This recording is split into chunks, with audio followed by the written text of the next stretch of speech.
What's good? Sophisticated G in the building. You already know what it is. I want to talk about the Tower of Babel.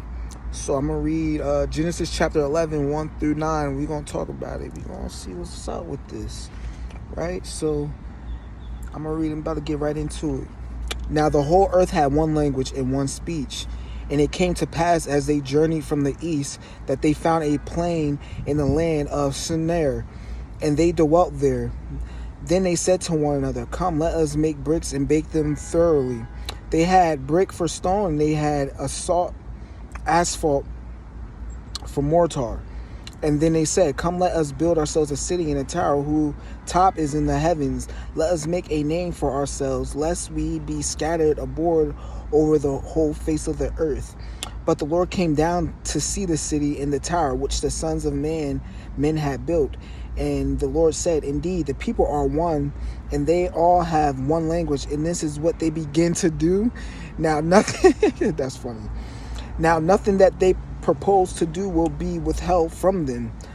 Come, let us go down there and confuse their language, that they may not understand one another's speech, so that the Lord scattered them abroad from there over the face of all the earth, and they ceased building the city. Therefore its name is called Babel, because there the Lord confused the language of all the earth, and from there the Lord scattered them abroad over the face of all the earth." So basically, people came together, right? And they was trying to build a tower to get to the heavens. And they're like, basically they was doing it for self, right? They wasn't doing it for the glory of God. They was doing it for themselves. They wasn't thinking about God when he was doing it. And you can see verse 4, and they said, "Come, let us build ourselves a city and a tower whose top is in heaven, and let us make a name for ourselves, lest we be scattered abroad over the face of the whole earth." So God is like, bruh. So God is like, hold up.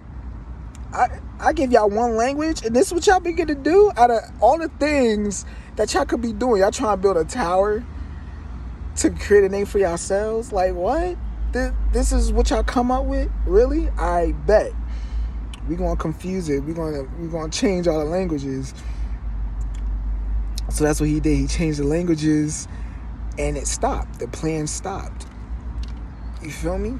But people were thinking about themselves. You know, we can't think about ourselves. When it comes to God, we can't think about ourselves, because he's the one that blessed us. He's the one that created us. He's the one that gifts us gifts, and he blesses us at the end of the day. So we could never